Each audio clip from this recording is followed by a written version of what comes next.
여러분, 우리는 지난주에 아이성 1차 전투에, 발음이 1차 전투에 대해서 살폈잖아요. 아이성 전투 패배의 원인은 아간의 범죄였죠. 여호수아와 이스라엘 백성들에게도 아간됨이 있었음을 우리가 함께 살펴보았습니다. 오늘은 아간의 범죄에 대해서 지난주에 다루지 않았던 부분들을 조금 더 살펴보려고 합니다. 여호수아서 6장에는 여리고성 전투, 또 여호수아서 7장에는 제1차 아이성 전투가 기록되어 있죠. 6장과 7장에는 많은 대조점이 보입니다. 6장에서 이스라엘 백성들은 승리하지만 7장에서는 패배합니다. 아마도 이게 가장 큰 대조점일 거예요. 전쟁 실패 여부는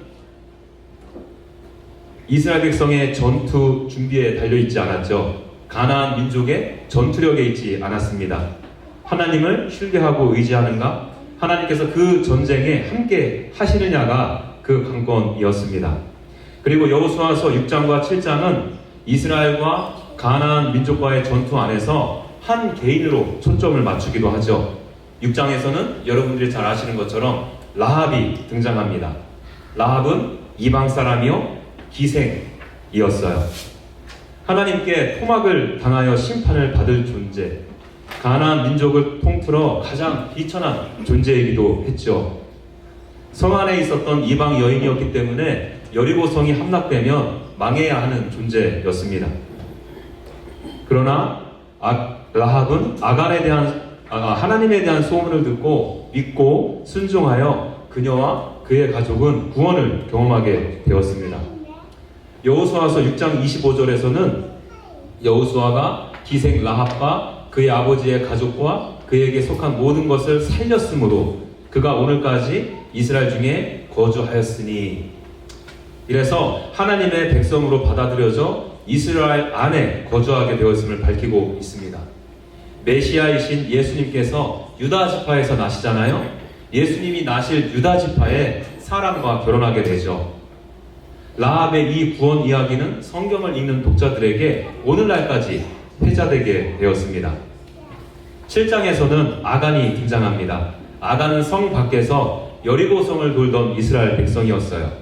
성경은 라합처럼 아간이 어떤 배경의 사람인지 소개합니다. 7장 1절을 좀 눈으로 보시겠습니까? 거기 보시면 아간은 유다 지파 사람이다. 그리고 아간은 세리의 증손 삽디의 손자 갈미의 아들이라 이렇게 밝히고 있습니다. 여호수아서에서 사람을 소개할 때 이렇게 길게 소개하는 것도 아간이 처음이자 마지막일 것입니다.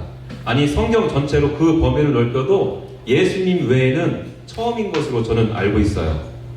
보통 성경에서 인물을 소개할 때는 어느 지파 사람, 누구의 아들 이렇게 소개하는 것이 보통인데요, 아간을 소개할 때에는 할아버지와 증조 할아버지까지 더해서 지금 소개하고 있다는 거죠. 여러분, 이것은 무엇을 의미하겠습니까? 아간의 집안이 얼마나 대단한지, 또 그가 어떠한 배경의 사람인지 더욱더 우리들에게 강조하고 일러주기 위함일 것입니다. 아간은 유다 지파 사람이잖아요. 유다 지파는 당시에 갈렙의 리더십 아래 있었던 지파였어요. 이 산지를 내게 주십시오 하고 믿음의 고백을 했던 갈렙입니다. 가장 강력한 지파였습니다. 아울러 좀 전에 말씀드렸다시피 유다 지파에서 메시아가 탄생될 것이 예언되었고 예수님을 통해 이 약속이 성취되죠. 아주 뼈대 있는 가문인 것이에요. 라합의 출신 배경과는 비교할 수 없을 정도입니다.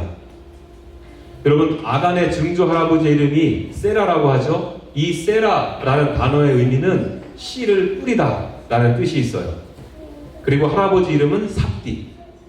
이 삽디라는 단어는요, 선물이라는 단어의 뜻이 있는데 그냥 선물이 아니라 기쁨의 선물이라는 뜻이에요. 그리고 아버지의 이름은 갈미라고 하죠.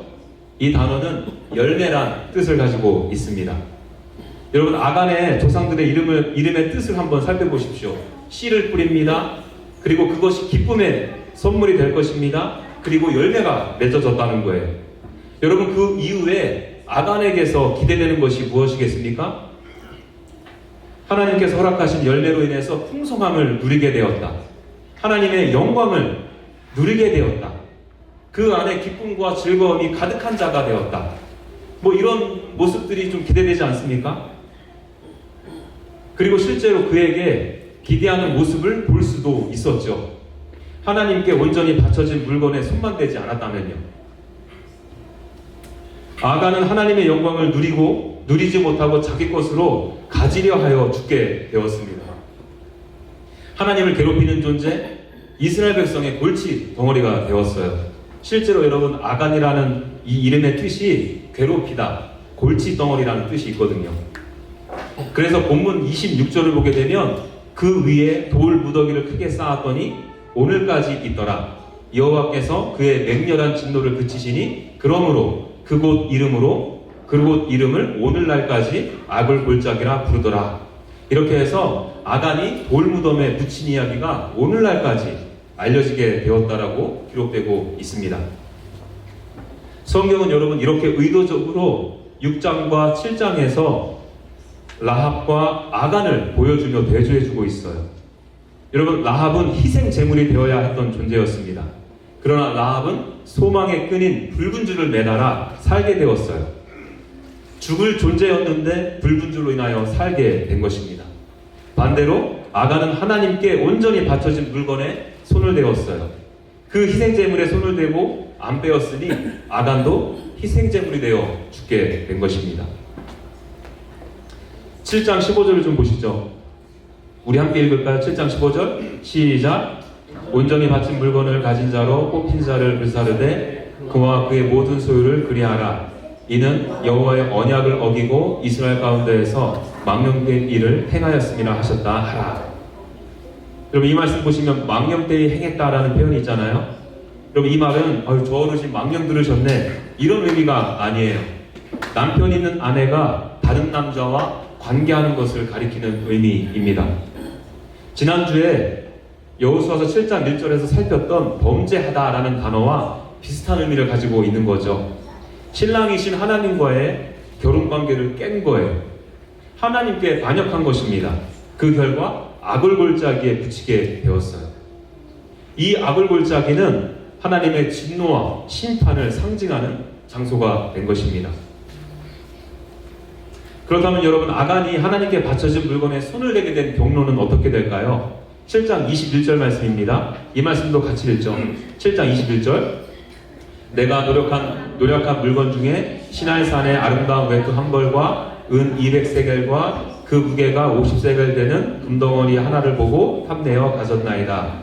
보소서, 이제 그 물건들을 내 장막 가운데 땅속에 감추었는데 은은 그 밑에 있나이다 하더라. 여러분, 아간은 먼저 아름다운 외투 한 벌과 은 200세겔과 50세겔이 되는 금덩어리 하나를 어떻게 했다고요? 보았다 말하죠. 그리고는 탐이 나서 가졌다 말합니다. 여러분, 여기에서 등장하는 세 개의 동사에 우리가 관심을 가질 필요가 있는데, 보았다, 탐하다, 가졌다. 여러분, 이것이 죄가 들어와서 아간이 죄악을 저지르게 된 경로이거든요.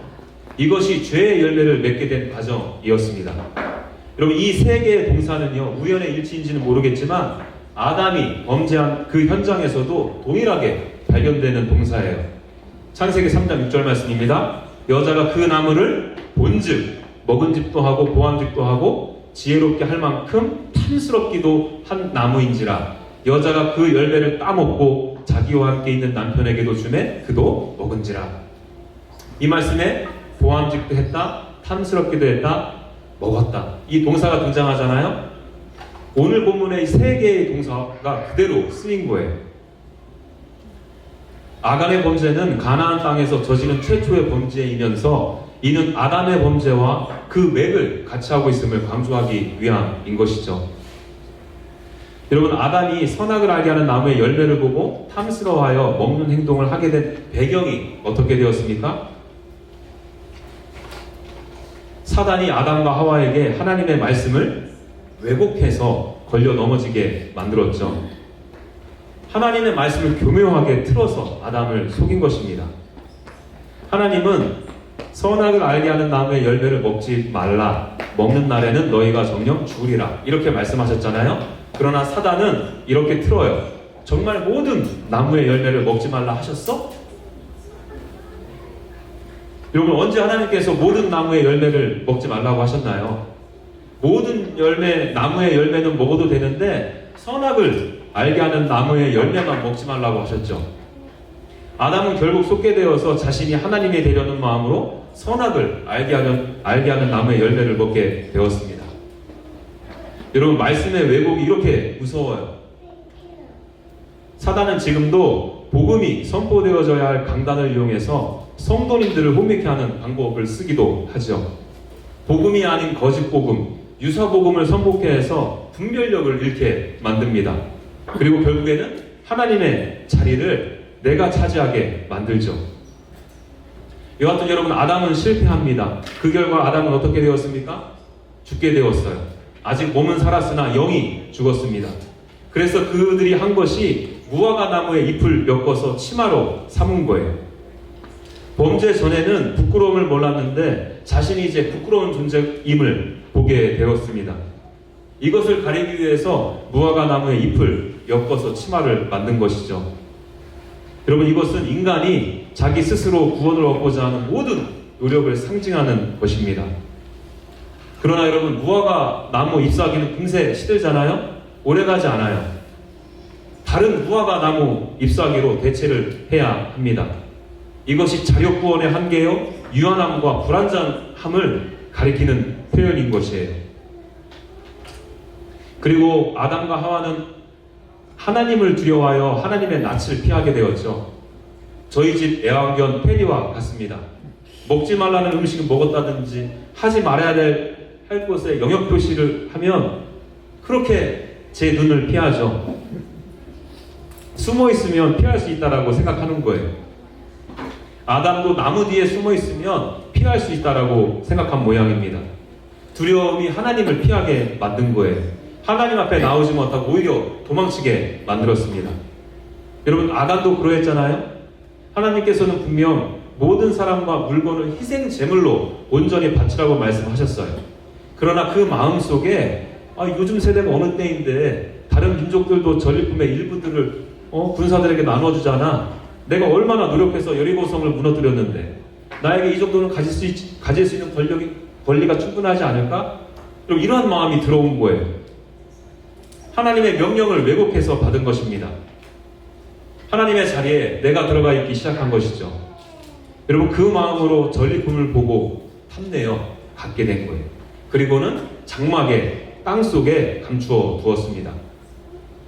아담의 실패 사례를 알아서 그런지 장막 안에 감춘 것도 모자라서 여러분, 장막 안 땅속에 묻어두었어요.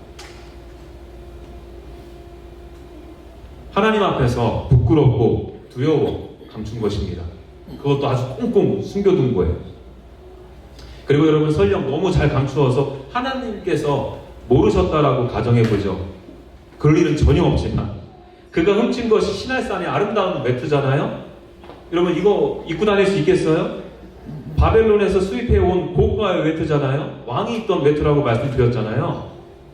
여러분, 다들 이스라엘 백성들은 오랜 광야 생활로 인해서 해지지는 않았지만 허름한 옷을 입고 있었잖아요. 그 와중에 외투를 입고 다니면 금세 티나지 않겠습니까? 내 것 같지만 입을 수도 누릴 수 없는 것을 끌어안고 수치심과 두려움 속에서 살아가야 했던 거예요. 여러분, 이러한 아간이 얼마나 안쓰럽습니까? 여러분, 어떠한 분들은 20절 말씀을 근거로 해서 아간이 하나님 앞에서 회개한 것 아니냐 이렇게들 말씀하시는데요. 20절 말씀 제가 읽어드릴게요. 아간이 여호수아에게 대답하여 이르되 참으로 나는 이스라엘의 하나님 여호와께 범죄하여 이러이러하게 행하였나이다. 여러분, 이 말씀 보시면 아간은 참으로 그리고 범죄하여 라는 고백들을 쏟아내죠. 그래서 얼핏 보면 회개한 것처럼 보입니다. 그러나 저는 개인적으로 그 주장에 전혀 동의하지 않아요. 왜 그런가 하면 여러분, 아간이 여호수아에게 자신의 죄를 고백한 시점이 지금 언제입니까? 제비 뽑기를 통해서 아간의 범죄가 온 이스라엘 백성들 앞에서 훤히 드러났을 때였거든요. 지금 여호수아와 아간이 나누는 대화는요, 그의 죄를 판결해야 하는 심판대 앞에서 하는 대화와 같다는 거예요. 종말의 때에 우리 모두는 심판주이신 예수님 앞에 서게 되죠. 지금 이것과 같은 모습인 거예요. 그때 예수님 앞에서 나의 모든 죄악이 온천하에 훤히 드러나게 되죠. 그때 예수님 제가 잘못했습니다, 예수님 믿겠습니다 해봤자 소용이 없는 것과 같은 거예요. 정말 아간이 하나님 앞에 나와서 자복하려 했다면 제비뽑기가 한창 진행 중일 때 나와야 했죠. 하나님께서 여호수아에게 제비뽑기를 통해서 아간의 범죄를 밝히게 하시잖아요. 그 당시에 행해졌던 제비뽑기의 방법은 이래요. 주머니에 예를 뜻하는 흰돌 하나와 아니오를 뜻하는 검은 돌 하나를 집어넣습니다. 그리고는 질문을 하고 주머니 속에 있는 돌 하나를 집어 꺼내들어요. 예를 들면 당신 어젯밤에 라면 끓여 드셨나요? 하고는 주머니 속에 있는 돌을 하나 집어내는 거예요. 그래서 만일 흰돌이 나오면 그 질문에 대해 하나님께서 그렇다, 이렇게 받아들이게 되는 거죠. 반대로 검은 돌이 나오면 아니다 라고 대답하신 것으로 받아들이는 거예요. 여러분, 이 방법이 우스꽝스러운 방법이라 여길지 모르지만 이는 하나님의 전적인 개입과 하나님의 전적인 의사 표시를 전제하는 것에서 하는 것입니다. 여러분 생각해보세요. 이 방법으로 제비뽑기를 하였다면 16절에서 18절까지의 기록은 시간의 흐름을 상당히 압축해 놓은 표현이에요. 생각해보세요. 먼저는 온 이스라엘 백성들이 한 장소로 다 모여야 했을 것 아니겠어요? 오늘은 왜 이렇게 모이라고 하는 거지? 글쎄 잘은 몰라도 우리가 아이성 전투에서 패배한 이유가 여기서 밝혀질 건가 봐 하면서 온 이스라엘 백성들이 하나둘씩 모여들었을 거 아니에요? 여러분, 그 자리에 모이면서 아간은 뜨끔하기 시작했을 거예요. 그렇게 이스라엘 백성들을 다 모아놓고 각 지파 앞에서 이 지파 안에 있습니까? 없습니까? 하면서 각 지파별로 물어보았겠죠. 그리고 그 지파에 속한 족속별로 일일이 물어가면서 추려나가야 했습니다. 꽤 많은 시간이 소요되지 않았겠어요? 물론 지파는 12지파밖에 없으니까 금방 추렸겠지만 그 지파 안에 수많은 족속들이 있었을 거 아니겠습니까? 더군다나 그의 자식들 손자까지 가려내야 했으니까요. 여러분, 왜 하나님은 효율적이지 않게 바로 아간을 지목하지 않으셨을까요? 이미 알고 계셨거든요. 여호수아에게 말씀해 주셨잖아요. 그럼에도 이 제비뽑기로 점점점 추려 나가게 하신 이유는 어디에 있냐는 거예요. 여러분, 나에게 바쳐질 희생제물을 훔쳐갈 때 기분 어땠어? 짜릿했지? 지금 어때? 살 떨리지? 내가 받아야 했던 수치감, 모멸감 몇 배로 내가 되돌려줄게. 이스라엘 백성들 앞에서 공개적으로 망신 한번 당해봐. 여러분, 이런 목적으로 제비뽑기를 하라고 하셨겠어요? 제비를 뽑아가는 그런 과정 속에서 하나님, 제가 잘못했습니다 하고 아간이 죄를 자백하고 나오기를 기다리신 거죠. 가나안 민족과 라합에게 하나님께서 홍해 바다에서 행하신 소문이 들려지게 한 것과 같아요. 여리고성을 돌 때 성 안에 있던 그 여리고성 주민에게 나팔을 분 것, 그리고 며칠 동안 계속해서 그 여리고성 주변을 본 것과 같은 거예요. 그럼에도 아간은 자신의 이름이 호명되어지기 전까지 나오지 않았어요. 여러분, 아간은 아담과 하와처럼 무화과 나무 잎으로 치마를 두르고 나무 뒤에 꼭꼭 숨어 있었던 것입니다. 하나님 앞에서 수치감 때문에, 두려움 때문에 나오질 못한 거예요. 그 수치감과 두려움 속에서 그것을 벗어나기 위해 내 노력과 애씀으로 구원의 길을 지금 찾고 있는 거예요. 여러분, 아닐 것 같죠? 죄를 고백하고 하나님 앞에 나오면 금방 해결될 것 같은데 왜 저러고 있지? 여러분, 안타깝지 않나요? 그런데 여러분, 그거 아시나요? 그 안타까운 존재, 고집스러운 존재가 바로 저와 여러분들, 인간들이라는 거예요. 요한복음 1장에 보시면 하나님의 말씀이신 예수님께서 성육신 하셨음을 기록하고 있죠. 성육신 하신 하나님은 예수님은 찬 빛이라고 요한복음에서 선언합니다. 그리고 그 참 빛이신 예수 그리스도께서 세상에 오셨다 하죠. 여러분 보통 그 빛을 보고 예수님 앞에 나왔다 해야 되잖아요. 그런데 여러분 요한복음 1장 10절 후반절에서 11절을 보면 이렇게 표현되어 있어요. 세상이 예수님을 알지 못하였고 자기 땅에 오매 자기 백성이 영접하지 않았다. 여러분 예수님께서는 자기 백성들을 심판하러 오시지 않고 구원하러 오셨는데 오히려 미워합니다. 오히려 어둠을 더 사랑하죠. 왜냐하면 그 빛으로 인해서 나의 죄가 훤히 드러날까 두렵기 때문이에요. 여러분 이게 바로 아간의 모습이고 어쩌면 저와 여러분들의 모습인지도 모릅니다. 여러분 그 결과는 얼마나 참담하고 처참합니까? 예수님을 영접하지 않은 것이 이미 심판에 처해져 있는 거예요. 빛 가운데 사는 것이 아니고 여전히 어두운 가운데 살고 있으니까요.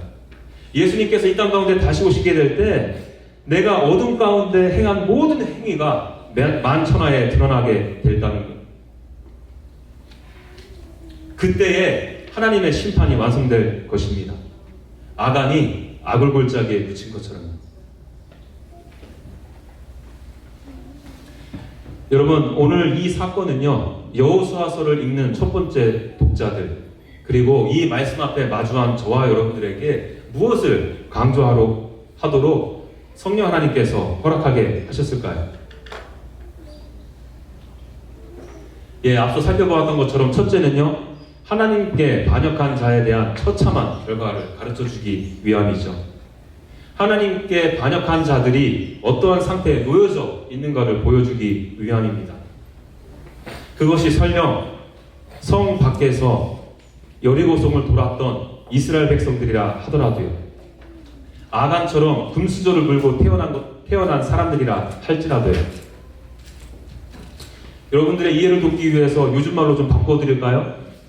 예수님이 그리스도이심을 제대로 믿지 않으면서 오랫동안 교회 다니고 봉사했기에 내가 하나님의 사람이라고 자기 기만에 빠져 착각하시는 분들이요. 그러면서 하나님께 철저히 반역하는 삶을 사는 분들이요. 여러분 저의 이 말이 조금 심하게 들릴 수도 있는데요. 저는 신학교를 졸업해서 사역하시는 분들 가운데에도 이렇게 자기 기만에 빠진 분들이 상당히 많다고 생각하는 사람이에요. 어려서부터 교회 다녔죠. 신학 공부했죠. 더군다나 사역을 통해서 여러 열매들이 맺어졌죠. 여러분 그러니 내 자신이 예수님을 믿고 있다라고 속는 경우가 얼마나 많겠어요. 그러나 그 모든 것들이 하나님과 전혀 상관없는 일을 행함에도요. 또 여러분 나의 할아버지, 할머니, 아빠, 엄마가 목사, 장로, 권사 이렇게 직분자로 섬기는 믿음의 가정에서 자라났죠. 단순히 지식적인 동의에 의해서 예수님을 믿는다고 고백하면서 교회 다니지만 하나님과 전혀 상관없는 삶을 사는 분들이요. 여전히 교회는 다니지만 내 삶의 주인은 나인 분들이요. 이런 분들에게 지금 이 말씀이 경고되어지고 있다는 거예요. 그런 삶을 사는 지금과 그 결과가 얼마나 처참하고 비참한지를 보라는 거죠. 그리고 결국에는 내가 돌에 맞아 아굴골짜기에 붙여질 삶이라는 거예요. 그리고 여러분 이 말씀은요 하나님께서 저와 여러분들에게 어서 돌아오라는 간곡한 외침이기도 합니다. 좀 전에도 말씀드렸던 것처럼 하나님께서는 아간이 범죄했는지 이미 다 알고 계셨어요. 그럼에도 제비뽑기를 하라고 하셨습니다. 여러분 이 말은요 나는 네가 어떤 존재인지를 이미 알고 있다. 왜 그렇게 숨어 있는지도 다 알고 있어. 그러니 이제는 두려워하지 말고 나에게 나오라. 나와서 너의 죄의 문제 해결하자. 다시금 신랑과 신부의 관계 맺자. 이 초대 말씀인 거죠. 여러분 오늘 본문에서 아굴 골짜기는 진노의 골짜기, 죽음의 골짜기였잖아요. 여러분 호세아서에서도 아굴 골짜기가 등장하는데요. 한번 살펴보겠습니다. 호세아서 2장을 좀 다 같이 좀 살펴보겠어요? 여러분들이 잘 아시는 것처럼 호세아 선지자의 아내가 바람이 나죠. 여러분 호세아서 2장은 호세아의 호세아의 아내가 얼마나 다른 남편에게 흠뻑 빠져 있는지를 적나라하게 기록하고 있거든요. 호세아서 2장 다 펴셨나요? 제가 8절을 그 중에서 한번 읽어줄 테니까 여러분들 눈으로 따라오세요. 곡식과 새 포도주와 기름은 내가 그에게 준 것이요 그들이 바알을 위하여 쓴 은과 금도 내가 그에게 더하여 준 것이거늘 그가 알지 못하도다. 무슨 말입니까? 호세아의 아내는 남편이 주는 것으로 만족하지 못해요. 바람 나가지고 만난 그 남자가 더 많은 것을 주고 있다라고 착각하죠.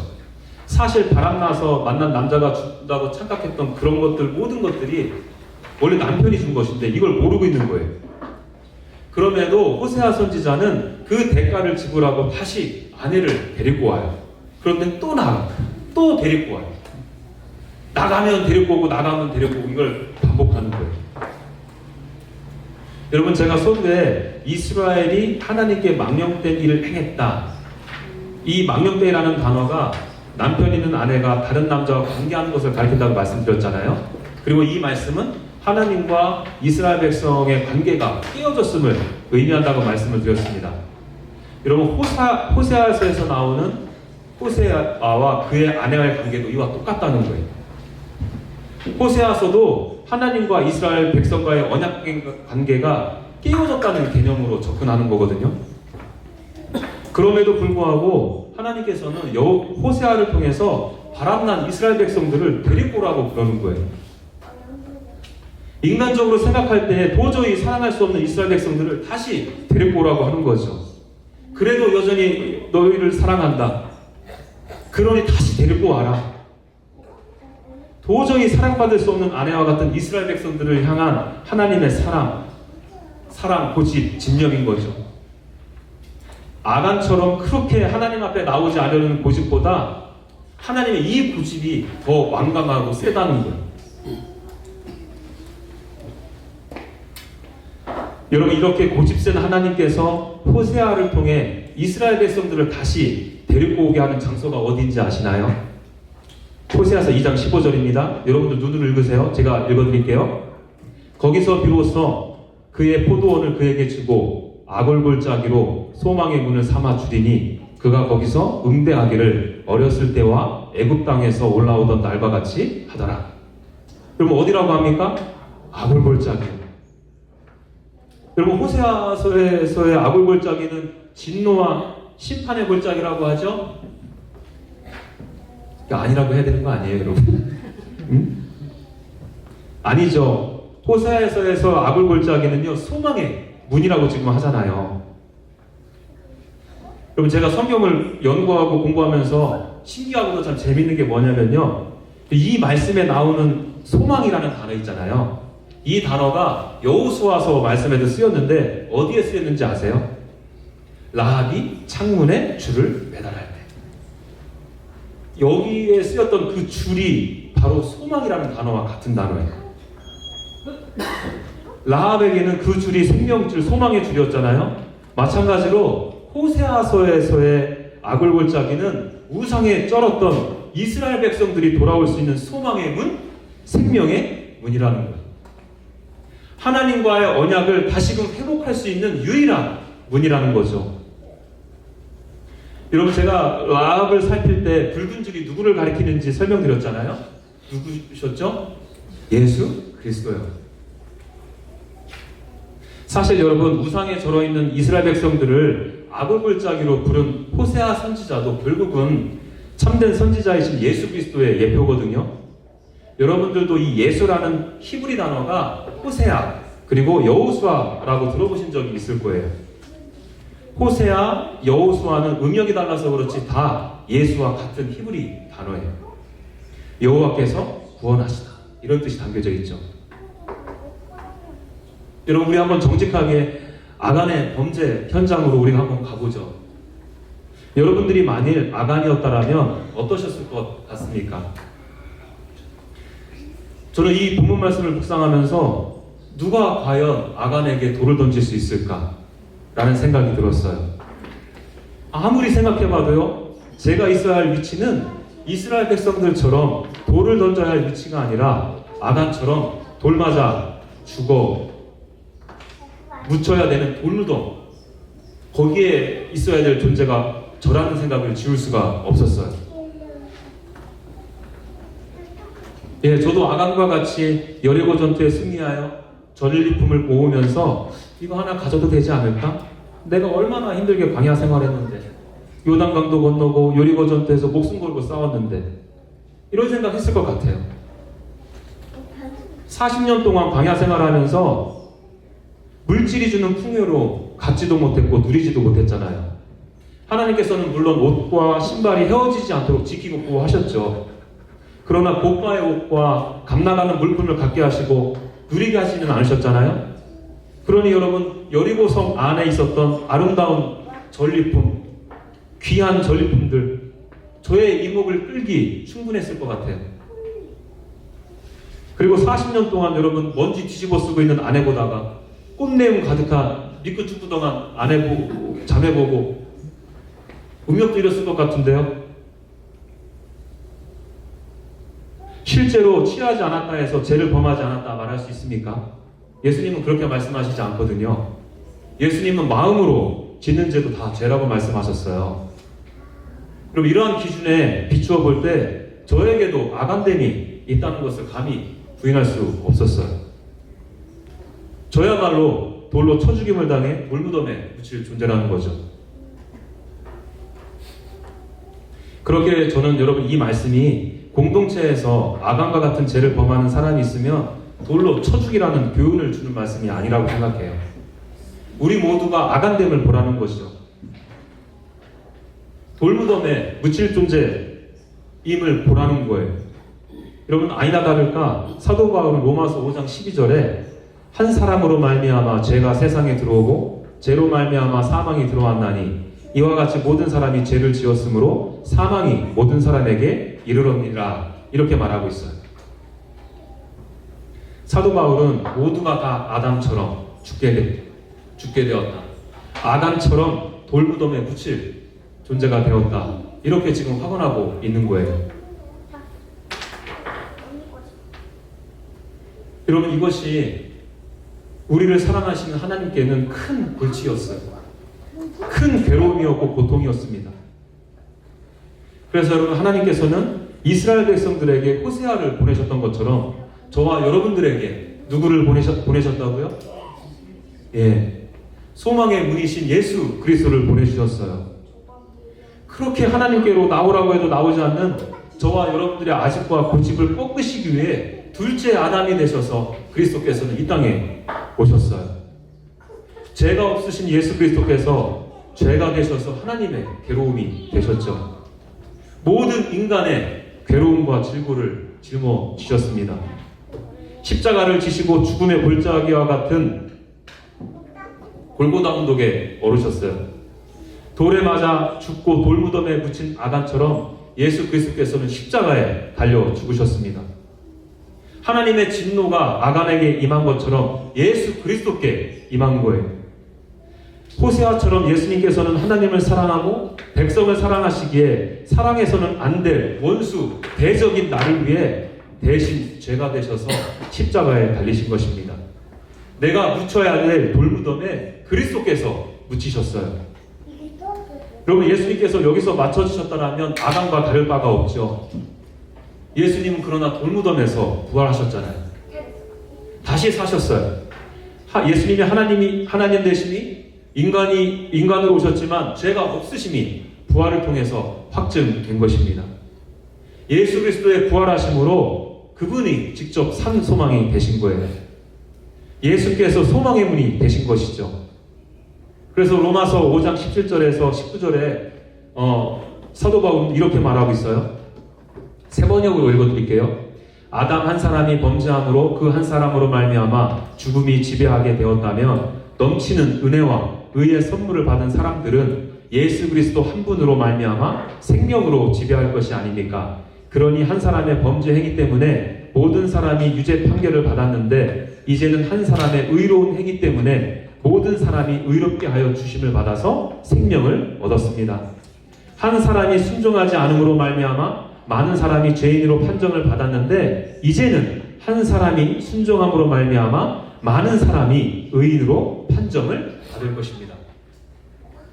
아멘이죠?